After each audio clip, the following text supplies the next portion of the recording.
Hello, everyone, and welcome back to the Roy English Podcast. I'm Roy. And I'm Lily. We're so happy you're here to learn English with us today. Absolutely, Lily. Today, we have something really special for you. We're going to dive into 8 essential phrases that will make your English sound much more natural and fluent. These are phrases native speakers use all the time to connect ideas and express themselves clearly. That's right. They're like secret tools to make your conversations smoother and more confident. You'll hear them everywhere, and mastering them will really boost your understanding and speaking. Exactly. And don't forget, you can find today's vocabulary list in the video description below. So are you ready to sound more like a native English speaker? Let's get started. All right. Our first phrase is on second thought. This is a super useful phrase when you change your mind about something after a moment of consideration. It means you thought about it a bit and decided differently. So you say something, then immediately correct yourself or change your plan? Precisely. Listen to our first example. I'll order a coffee. On second thought, maybe tea would be better. Here, the person first decides on coffee, but then changes their mind to tea very quickly. Ah, I see. It's like you're thinking out loud and then adjusting your decision. It happens a lot, right? It does. Here's another example. We were going to go to the park, but on second thought, let's stay home and watch a movie. This shows a change in plans, perhaps because the weather changed or they just felt like relaxing instead. That's a common situation. I often do that. I might plan to go out, but then think, on second thought, my couch looks much more comfortable. Exactly. And it can be for bigger decisions too, like in our third example. He decided to quit his job, but on second thought, he realized he needed the income. This shows a more significant reconsideration. He changed his mind about quitting after thinking about the financial impact. So on second thought is really about rethinking something and making a new decision, big or small. It's a very natural way to express a change of mind. Our next phrase is for instance. This one is very straightforward. It means, for example. We use it when we want to give a specific example to explain something general. So it's just another way to say, for example. Precisely, and it sounds very natural. Take our first example. Learning new words is important. For instance, knowing common idioms helps a lot. Here, knowing common idioms is a specific example of how learning new words helps. I see. It makes your explanation clearer.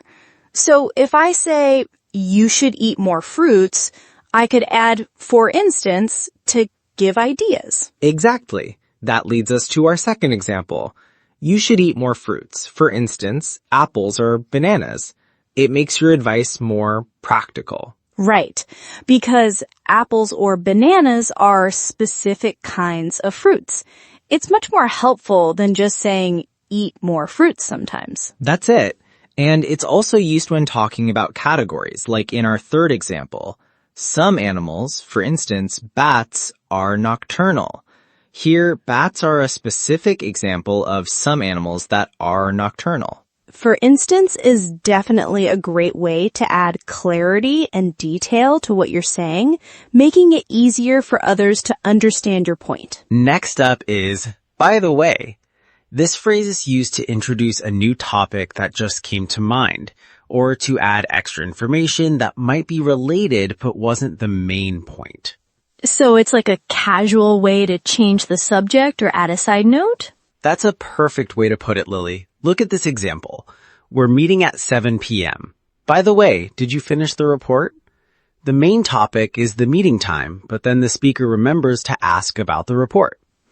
It's like thinking, oh, before I forget, or while we're on the subject of work, I use this a lot when talking to friends. Exactly.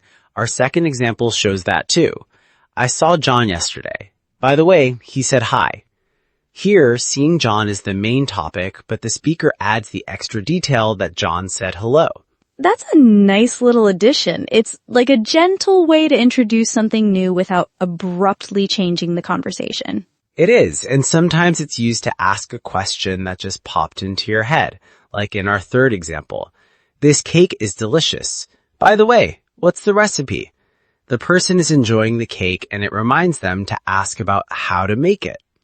So, by the way, is great for smoothly adding a new piece of information or asking a question that just comes to mind during a conversation. It keeps the flow natural. Our next phrase is, as I was saying.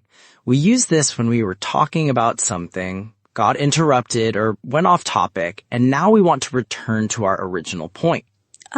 So when someone interrupts you or you get distracted and you want to continue what you were saying before. Precisely. Our first example is, as I was saying, the main reason for the delay was the bad weather. Imagine you were explaining the delay, someone asked a question, and now you're getting back to your explanation. That makes sense. It's a polite way to get the conversation back on track. It really is.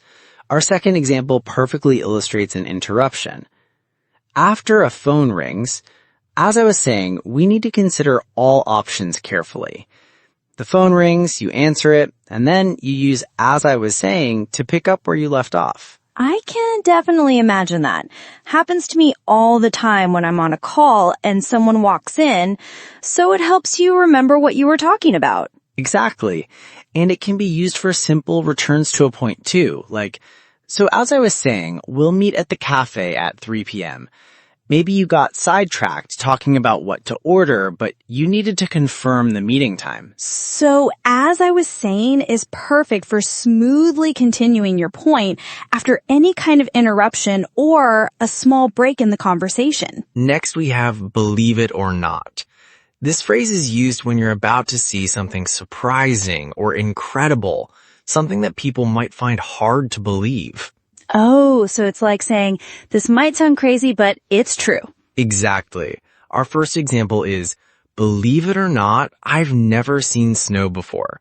For many people, not seeing snow is very surprising, especially if they live in a cold country. That would be very surprising for me. I can totally imagine someone saying that and I'd be like, really? It makes the statement more impactful. It certainly does. And here's another great example. He's 80 years old, but believe it or not, he still runs marathons. That's quite an amazing feat for an 80-year-old. So you use believe it or not to highlight how incredible it is. Wow, that's truly impressive. I would definitely need to hear believe it or not before that sentence. It prepares you for something extraordinary. It does, and it can be used for personal achievements too, like, believe it or not, I finished the entire book in one day. For a long book, finishing it in one day is quite an accomplishment, so you might use this phrase. So, believe it or not is perfect for when you're sharing a fact that might sound hard to believe, making your listener pay extra attention to how surprising it is. Our sixth phrase is, if I remember correctly. We use this when we think something is true, but we're not 100% sure, or we want to show that we're recalling information. So it's like a soft way to say, I think this is right, but double check me. Exactly. It shows a slight uncertainty or that you're relying on your memory. Our first example is, if I remember correctly, the meeting is on Friday, not Thursday. You're pretty sure about Friday, but you're leaving a little room for error. That's super helpful. It makes you sound confident, but also allows for a small mistake, which is very natural. I use this when I'm not totally sure about a date or time. Me too. Here's another. That restaurant, if I remember correctly, has amazing pasta. You're sharing your experience, but acknowledging that your memory might not be perfect. Yes, because maybe they changed their menu or it was a long time ago. It's a humble way to state something. That's right. And for facts about people, like, she said she was from Canada, if I remember correctly, you're almost sure about where she's from, but you're adding that small disclaimer. If I remember correctly is a great phrase for sharing information that you believe to be true, but you want to express a little bit of hesitation or just confirm your memory. Our seventh phrase is speaking of which. This is similar to by the way, but it's specifically used to introduce a new topic that was just triggered by something someone else said. So, is a very direct transition from one point to a related but new one? Exactly. It's very smooth. Listen to our first example. I just saw a cat. Speaking of which, my cat needs a new toy. Seeing a cat reminded the speaker about their own cat. Oh, I see. It's like, that reminds me of, but more concise. So if we're talking about food, I could say, speaking of which, I'm starving. Perfect example, Lily. It connects directly to the previous topic. Like in our second sentence, we're talking about movies. Speaking of which, have you seen the new superhero film? The conversation about movies naturally leads to asking about a specific movie. That's very clever. It shows you're listening and connecting ideas. It's not just randomly changing the topic. Not at all. And it's great for moving from a general idea to a personal reminder, as in, you mentioned going on vacation. Speaking of which, I need to book my flight. The mention of vacation reminded the speaker about their own booking. So, speaking of which is a fantastic phrase for smoothly transitioning conversations when something someone says reminds you of something else directly related. Finally, we have to be frank. This phrase means you're going to be very honest and direct, even if what you're saying might be a bit sensitive or unpopular. So it's like preparing someone for a direct opinion? Exactly. You're signaling that you're about to give your honest, unfiltered thoughts. Our first example, to be frank, I don't think that plan will work. This person is being direct about their doubt rather than trying to soften it too much. I see. It adds a level of sincerity, like you're not holding back. It can be good when you need to be direct. It is. Here's another. She's very talented, but to be frank, she needs to work on her confidence. You acknowledge her talent first, but then you're honest about an area for improvement. That's a tough but fair assessment. To be frank often comes before something important or a critical comment. Yes, it often introduces an opinion that might be a bit difficult to say. Our third example shows a personal feeling. To be frank, I'm a bit tired of this situation. It expresses a strong, honest sentiment directly. So, to be frank is a great phrase to use when you want to express your honest thoughts and feelings directly, even if they might be a little difficult to hear. And that wraps up our 8 essential phrases for today. We've covered on second thought, for instance, by the way, as I was saying, believe it or not, if I remember correctly, speaking of which, and to be frank. These phrases are incredibly useful. They're not just words, they're tools for smoother, more natural conversations. Practice using them in your daily English and you'll feel more confident quickly. That's right. Practice makes perfect. Try to listen for them when you watch English movies or listen to podcasts. The more you hear them, the easier they'll be to use. Thank you so much for joining us on the Roy English podcast today. We hope you learned a lot and feel more ready to sound like a native speaker. Don't forget to like this episode, subscribe to our channel for more English lessons, and leave a comment below with your favorite phrase from today. See you next time.